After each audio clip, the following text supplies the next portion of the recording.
Hello, and welcome to Keep It Real with Shannon Live. Because you don't know how it's going to turn out. My kids empowered me to get out. What's going on with this remote learning and in the midst of COVID? Working for different elected officials, learning and understanding how to put the community first.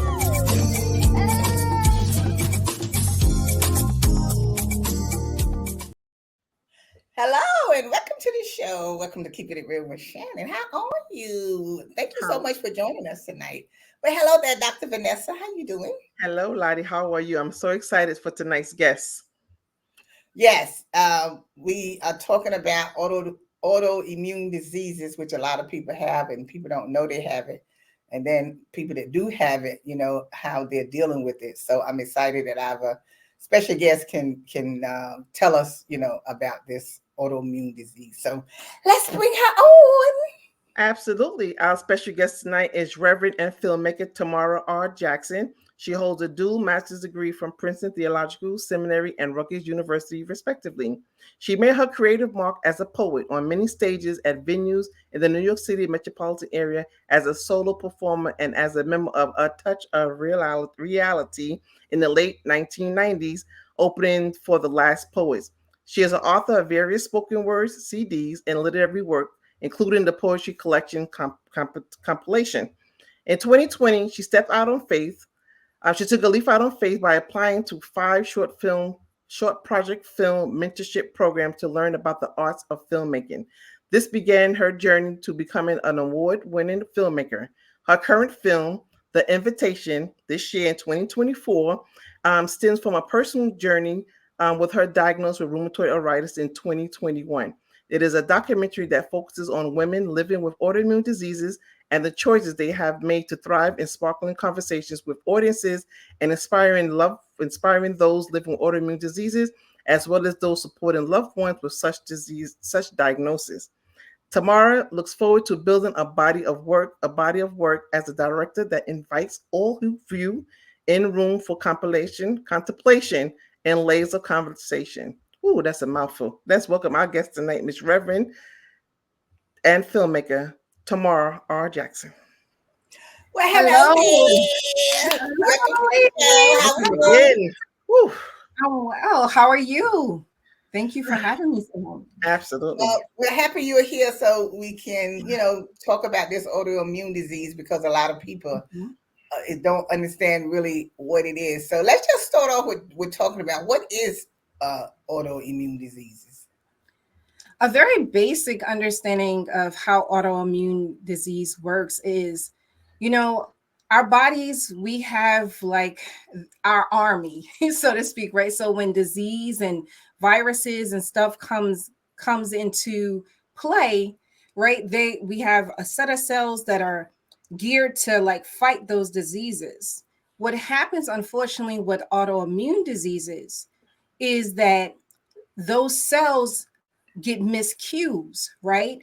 And so they misidentify healthy cells as, you know, as invaders, basically. So it's really when our body begins to attack itself and begin to attack healthy cells, tissue, organs, and such. Because with autoimmune disease, autoimmune diseases, that all of that is affected. It's not just your cells, it's your organs, it's all systems of the body. And that's why it puts you in such a state of disrepair. Mm-hmm. Mm-hmm. Do you start getting any kind of signs, you know, that something may be wrong? I mean, I know sometimes the organs, you know, they just break down from other different things. You know, like if you got high blood pressure, it affects, you know, your, or matter of fact, it affects all your organs when you have high blood pressure and stuff. So is there any like way that you would know something really is seriously wrong, you know, when you start getting one of these autoimmune diseases? I'm going to say yes and no, honestly, Lottie, and I say yes, because yes, our body is always giving us signals that, hey, I'm not okay. But I think in the hustle and bustle of our day and our lives and, you know, kind of the various hats that we wear, we miss those cues. And so usually when we finally get the SOS, oh snap, something is wrong, it's something major. It's okay, I can't move. It's okay, I can't get out of bed. It's oh snap, I'm having such extreme pain, So our body is always giving us signals. It's just us being in a position to be able to read those signals. I just want to piggyback because we know a lot of times that when people go to the doctors or the emergency room or the provider and they have these certain symptoms, they kind of like dismissed or may not know exactly what it is, or sometimes they're not really sure how to tell the body what's going to tell the doctor what's going on with their body. How do we, in light of all the disparities that go on in healthcare, particularly Black and Brown, the Black and Brown community, and particularly women, how do we be able to tell and speak to these women that may be having certain symptoms of how they can relate and communicate with their healthcare provider? Sure.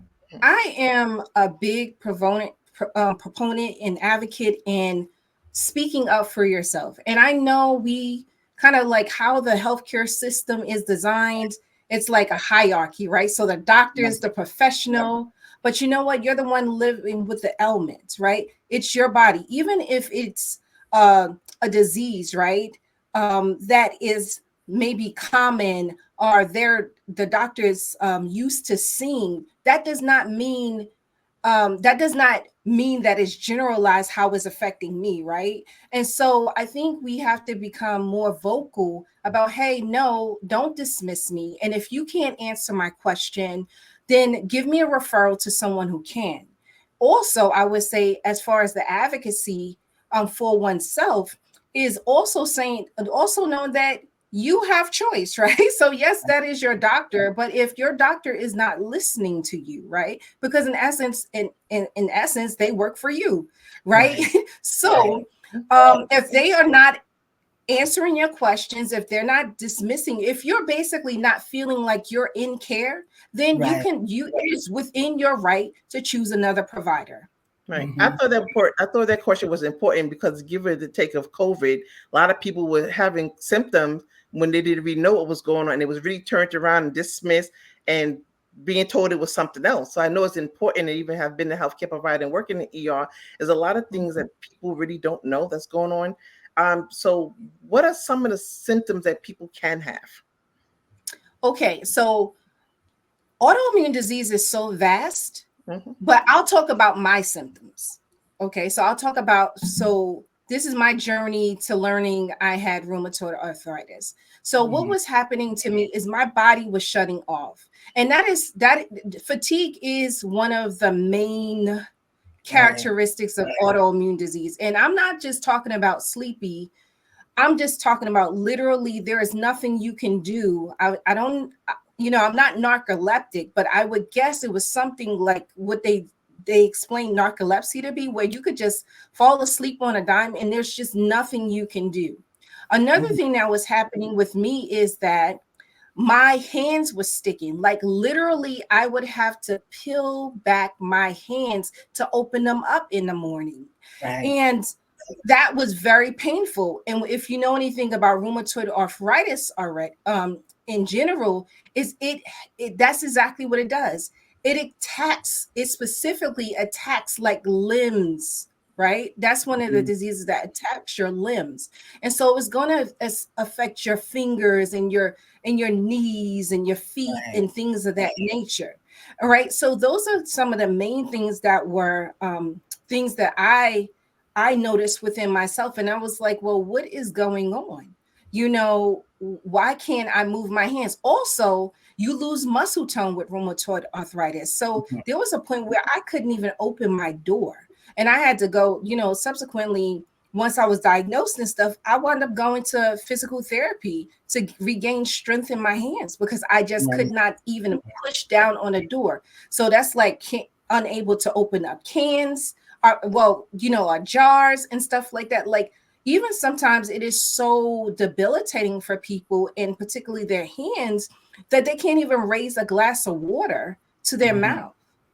So be So now progressive. cut you off, Tamara, because I want to make sure we get in about your Mhm. documentary because of your journey that you was on, you made a documentary, and I understand that you won an award for it and everything, and we want to see a snip of that. We want to see a little snip of that to get an idea of what it was that you put together. Oh, absolutely. I have 4 autoimmune diseases.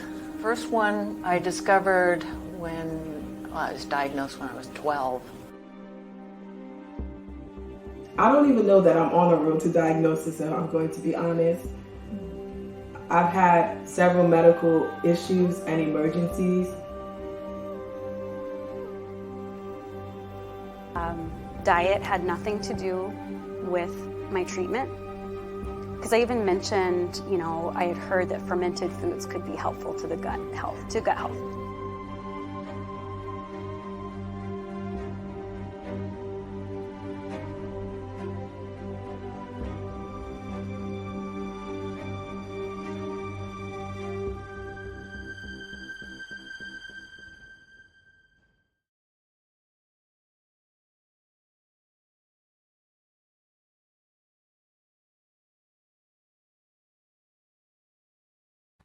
Yes, congratulations.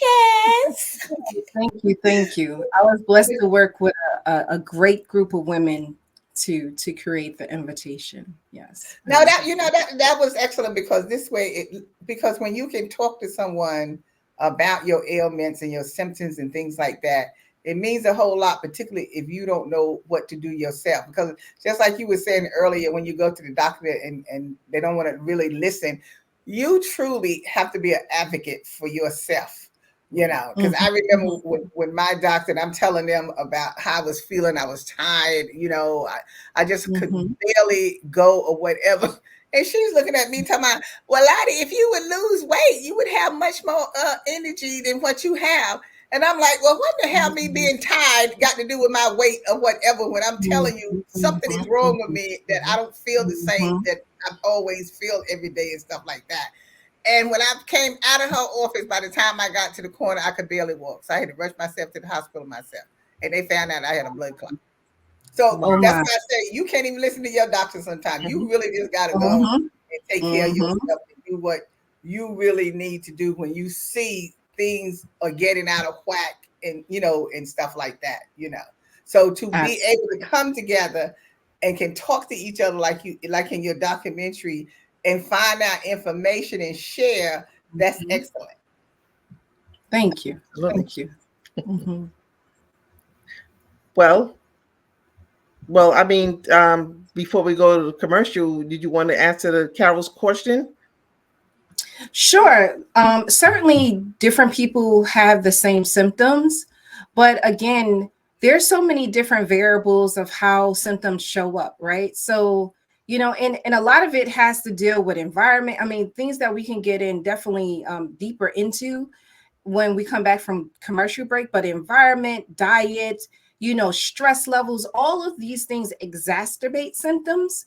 So yes, definitely people have some similar symptoms, but how it shows up and how intense those symptoms are is a host of other variables at play. Well, we'll talk about that when we come back. So we're going to take a quick break and we'll be right back. It's Shannon. It's Shannon. They say there are no excuses. They say to just push harder. They say to just go faster. But when we're on the field, they don't know what's going on inside us. How hard is too hard? When do we get support? When do we raise our hand and ask for help? We need each other. Love. You're mine.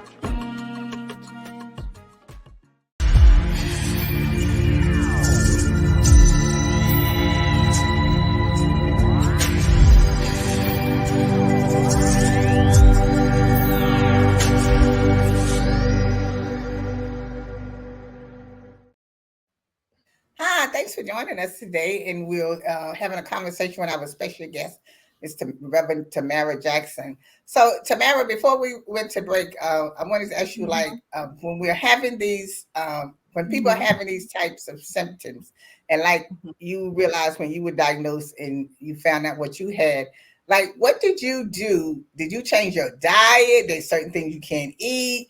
You know, tell us how do you manage, your pain and stuff? Sure.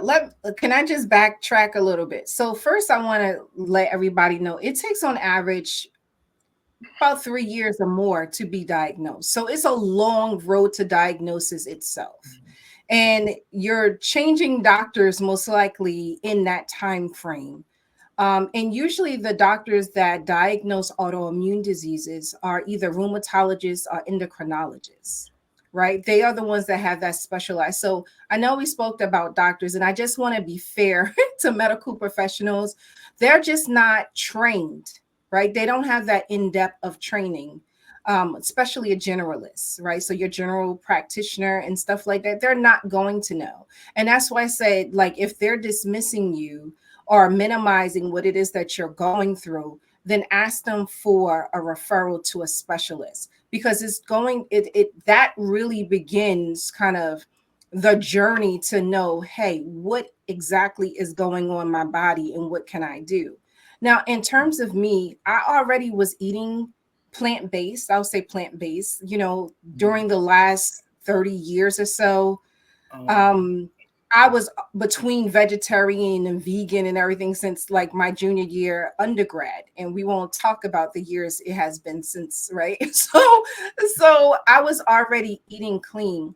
But one of the things that I did for myself is I was fortunate to find a functional doctor that took insurance, because I knew, even for everything that I didn't know about my disease initially, that I didn't want to be chasing symptoms, and I didn't want to just be popping pills or, whatever it was that was going to be my medical regimen. I didn't want it to all be medicalized, right? And so I sought out a functional doctor, and he's the one, even though I was already eating plant-based, he's the one that took me off of like nightshades. And your nightshades are kind of like your eggplants, your tomatoes, peppers, things of that nature. He also is the one who told me gluten-free. Now, for a person, like I said, I wasn't eating meat, but for those who would be in this category that needed to that was eating meat, is wild game meat, right? So we're talking about your buffalo, those types of things, those more hardy types of meat, and it's all wild caught. Even your fish, your salmon, your mackerel, and such, all wild caught.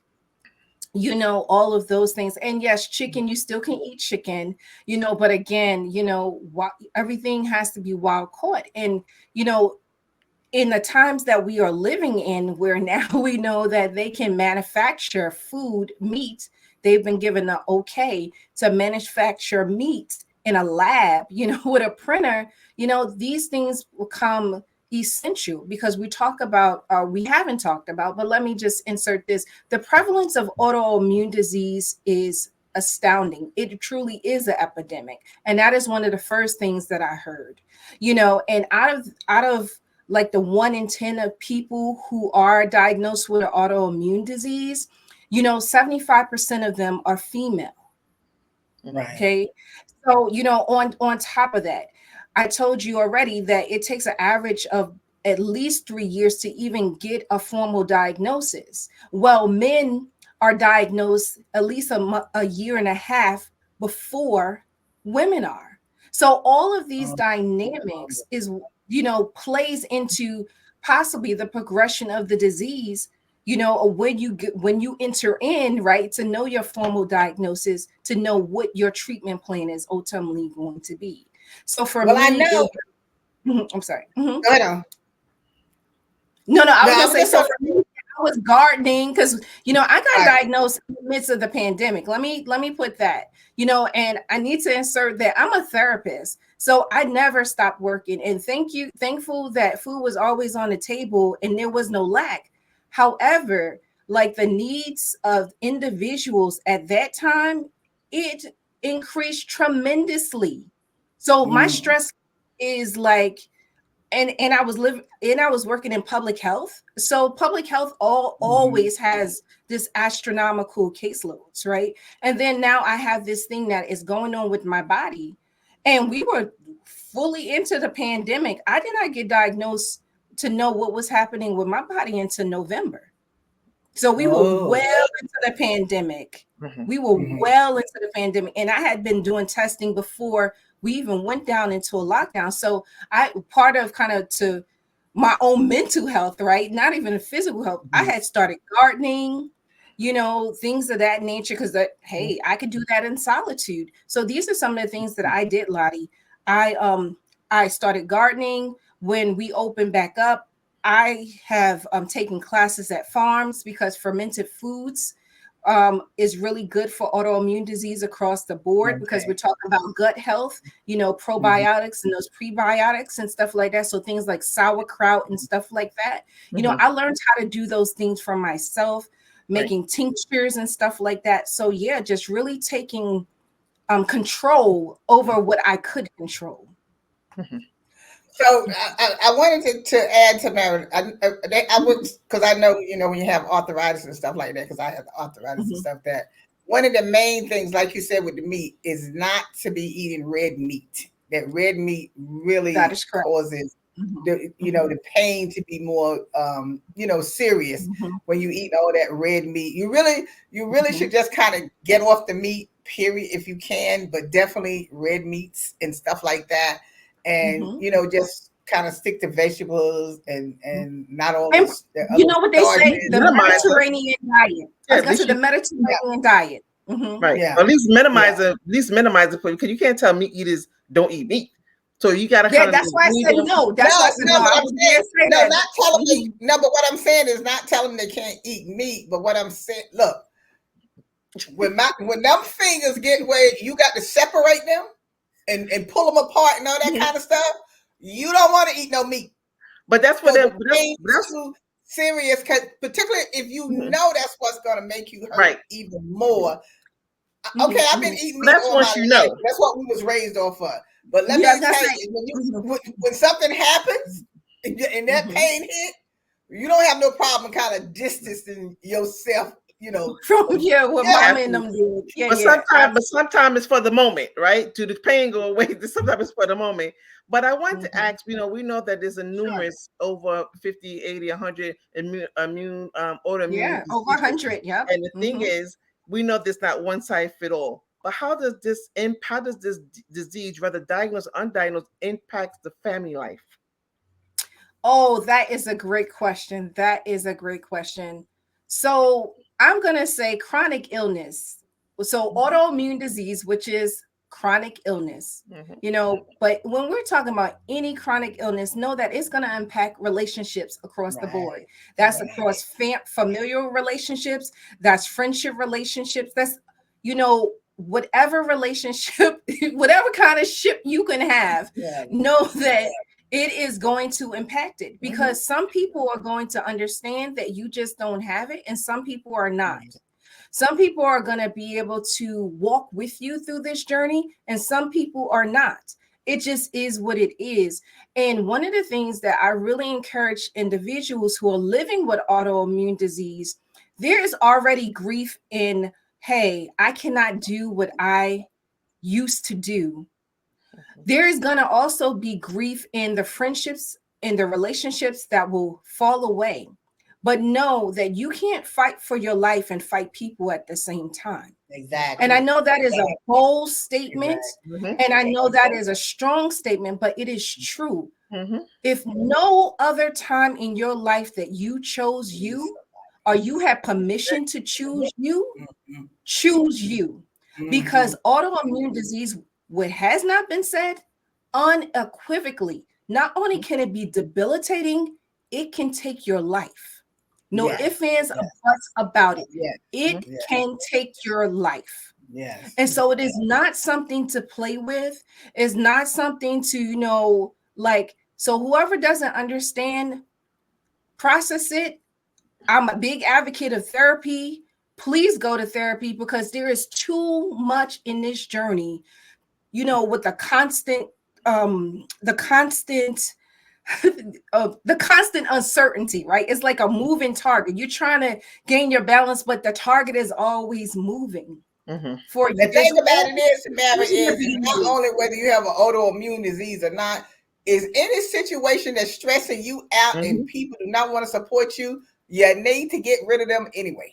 Absolutely. Absolutely. Stress exacerbates. No, I mean, sometimes it hurts, but sometimes you have to make a decision as to whether you want to continue to be sick, getting sicker, because somebody, is stressing you out and causing your whatever you have that's wrong with you, autoimmune disease or whatever. It gets worse because that stress works on your body. And Lottie, that includes employment relationships, which I didn't even get into. Maybe we can get into that in the after show, because and I know everybody can't just walk away from a job, but that's real.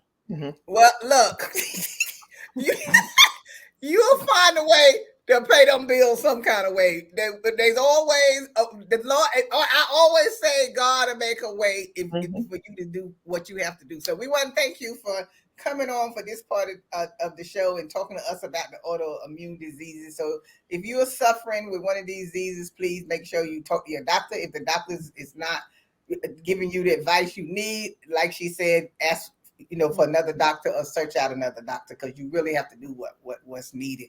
So we want to thank her for coming on, and congratulations on your documentary again. Thank you. Look, as always, we'll see you next time. So if you want to stay tuned for our after show, we're going into our after show. You can stay on Facebook or YouTube and watch the after show. So, okay. Take care, and we'll see you next time. Today's show is sponsored by Abu's Bakery. If you have a sweet tooth, stop by Abu's Bakery for some delicious cakes and pies. Would you like beautiful pictures for your home or your office? Then stop by Fake Art Gallery. They have a large selection of pictures from around the world. It's Shannon. It's Shannon. It's Shannon. It's Shannon. It's Shannon. Keeping it real.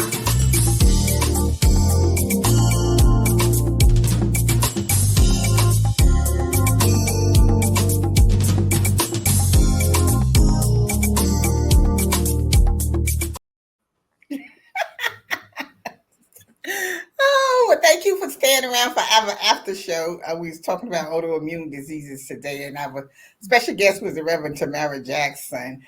Before we had closed out the first part, Ms. Jackson, you was talking about the employment if you have a stressful job and you have an autoimmune disease, what should you do? I mean, I wouldn't stay there until they took me out on the stretcher. Well, ideally, we hope people have that choice. You know what I mean? I'm going to be very clear, but at the same time, be very gentle with this, because I understand the privilege in being able to move from one job or the next, right? And everybody doesn't have that, right? But what I will say is at the time that I was diagnosed, like I said, we were in the pandemic, and particularly in the lockdown. So, right? And so with my particular job, I could not move out of that position because I had received a grant, right? That, a specialized grant, and it came with very stiff penalties if I left my employment before 2 years. With that said, one of the things that I did, while I was at home, that was a safe haven, to be honest, me being at home, even though it was still stressful. But, I diffused essential oils. Like I said, I got into gardening. So in between clients and such, I was able to go outside and just, be one with nature, things of that nature. I put things around my office where I could immediately spot and be grounded, right? To let me know that right here, right now, always I may be feeling stressful, but all is well, things that would brighten my spirit. Because one of the things that we didn't talk about with autoimmune disease is depression and anxiety is prevalent with them, right? One, the body's just doing all this stuff, and so yes, it has even an effect on your mind, your emotions, right? If I'm feeling fatigue, I don't have energy. That means equally, I don't have the brainwidth, right? The bandwidth, to kind of do those ADLs, those, everyday daily living things, right? So let me say that. And then the anxiety that comes into play when, every 90 days or so, you're giving blood work, and usually a lot of it, and depending on the progression of your disease, you're given possibly more frequently than that. So it's so many things along this journey, as you are going through treatment, that cause angst for you, not to mention PTSD. Don't have somebody in your team that is just uncaring and cold and, and just nasty for lack of it causes PTSD. All these things can exist, so all these things can exist. And so, it's important to have things that center you. If that's music, if that's, your favorite, something of your favorite color, something, you have to have something to hold on to, scripture, or, or whatever your belief system is, you have to have something to hold on to. Or as Yatunde, who is one of the participants in the documentary, you'll only have what they are feeding you. Absolutely. So do you think? So do you think it's a good? So when you was talking particular about during the pandemic and working from home, before I ask the question, but one thing about the working from home, I thought was kind of good for people. Whether you're sick or well, at least in between time, you can take some naps to rest yourself and stuff like that. Absolutely. No, I can't nap in the office.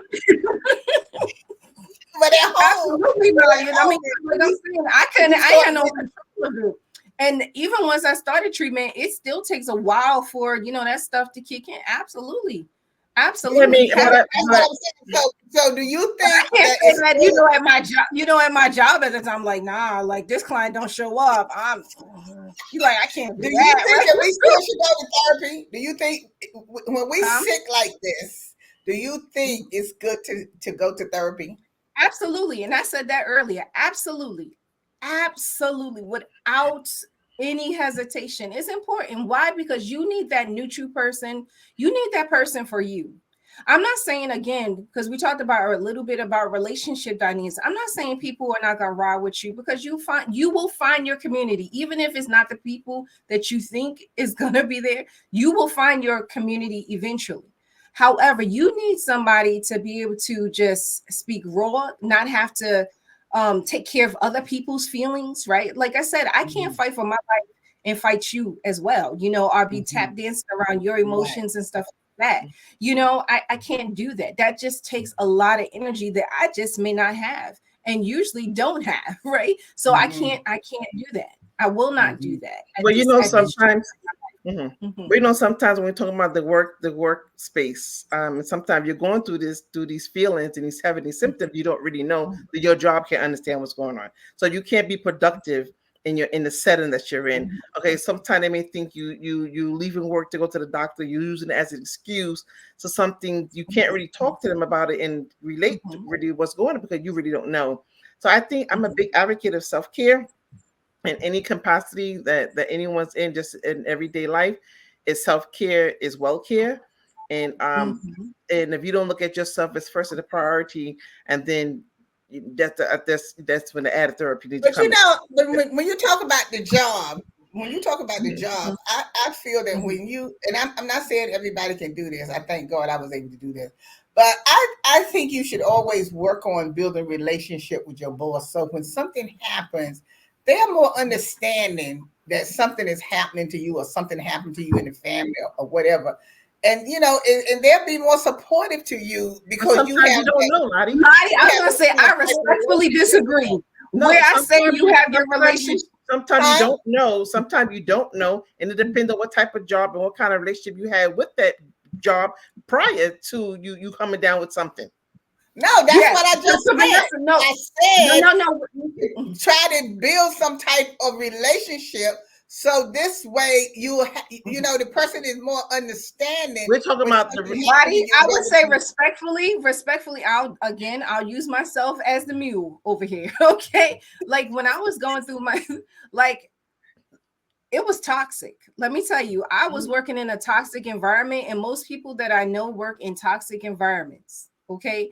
What I use to my disposal in navigating and what I need for my disease is I went to HR. Why? Because they can't tell them. I use my doctor. I use my FMLA, you know, all of those kind of things for my accommodations and all that kind of stuff that I did through HR because no, because and that is one thing that some people refuse to be in a documentary because their places of employment did not know about their diagnosis and knew that there would be ramifications because people know that you're not doing well and they'll put added pressure on you or they put more stress on you trying to get you to leave or or even get sicker. And that sounds terrible, but that's just the world that we live in, especially when it's about productivity, it's about dollars and numbers, and you cannot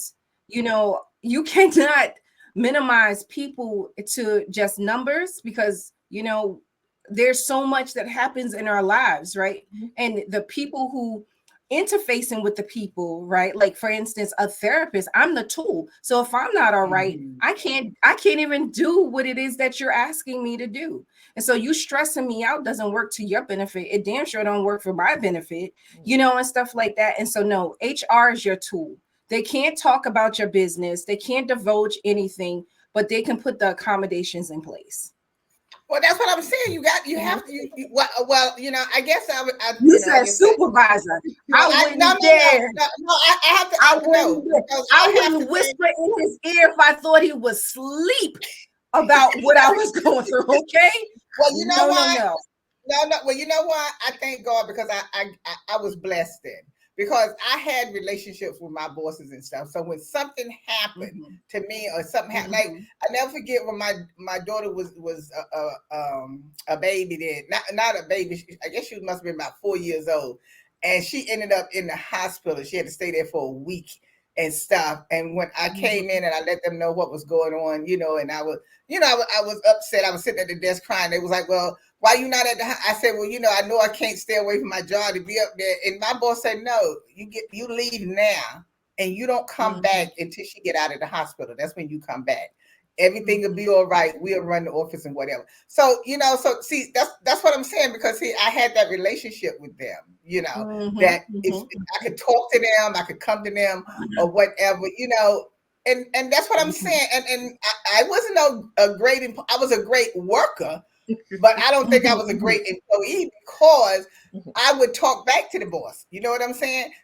That's why I say when people say, I don't know why they didn't fire you long time ago or whatever, because they could never get me on my work. I didn't leave early. I was always on time. I didn't take lunch. I edited, I did my job, so you couldn't get me on that. But you could by case basis. That's talking back to you. Well, that's what I was gonna say. You have to know your environment and all of this. Exactly. So I had that relationship with my boss. Yeah, you got to know your audience. You can't be in. I guess you can, just like you said, people stay in a toxic. See, I can't stay in no toxic environment like that where I got to be on pins and needles every day around the boss and what they're gonna do to me. They're gonna fire me. No, I can't. I'm gonna stay home and eat some Franks and beans. And I'm going to sell some. That's easier said than done. Before I would be in that type of toxic environment. No, that's easier said than done, and we may laugh about it and talk about it, but sometimes people may need those jobs, and it may not be easy that's what I transition to someplace else. Exactly. So there's a lot. Well, that's what I said. You have to do. Saying, but there's I said me. You have to do what you have to do. Right, we work there because see, when you stay in that kind of environment, and then the next thing you know, you go out on a stretcher. You don't have a job anyway. But going out and not gonna have a job. But the climax of things, Lottie, the climax of things, the people are trying to make it work, make the best of things, and maybe in the process, they're looking for another outlet, right? To transition Exactly. That's why they have something that can ground you, because you can't always move. You cannot always move when you want to move. That is being able to move when you want to move. That is a privilege. That is a privilege. Well, anyway, we're not going to resolve the situation tonight. I guess it boils down to the individual person has to do what's good for them. You know, what works for them. You know what I'm saying? Because it's your mind and it's your body, and I guess you know how much your body can take. So, I appreciate. I don't even know if they know how much their body can take, Lottie. What I will say is, I'll go back to something I said during the regular show. Like, ultimately, we have choice, right? And you know, being diagnosed with an autoimmune disease is less than ideal. Having a chronic illness of any type is less than ideal. But, and this is why my documentary is called The Invitation, is because it does invite you to pause and really evaluate what you want. You know, what is healthy and wholesome for you. You know what that looks like, you know, and that's people, places, and things, not just what's going on in your body, because now you're in this whole other fight, and you don't know what's around the corner at any given moment, you know. And so really my energy has to be there. And so, you know, what you can change, and what you can't, but have something, you know, ideally have something to ground you, have something that will take you out of, you know, the toxicity. You know, if on your lunch break, really take your lunch break, you know, get away from the computer or whatever, go out of the office, take a walk or whatever the situation, but really give yourself time to reset. Heck, I've told people, if you have to go to the bathroom to reset, go to the bathroom, put some water on your face and stuff. But it can be these small little things that help you just exhale to go back in, because we can't always move our feet. So people are I thank you for what you were saying. I thank you for coming today and sharing this with us. And, you know, I hope people will, you know, just think about what they need to do for themselves. And I just want to leave this saying that sometimes we have to step out on faith when something is wrong. We have to learn how to step out on faith and figure it out before something really seriously happened to you or whatever. So thank you so much for joining us today and talking about this. Quickly before we go, how can we see the full documentary? So if someone is interested in partnering with me to screen, because it is for the community, you know, please contact me with the information. If someone is interested in contributing to the impact campaign, because there's a whole impact campaign to raise awareness and give tips and stuff, please, you can donate by, you know, the information that is on the screen.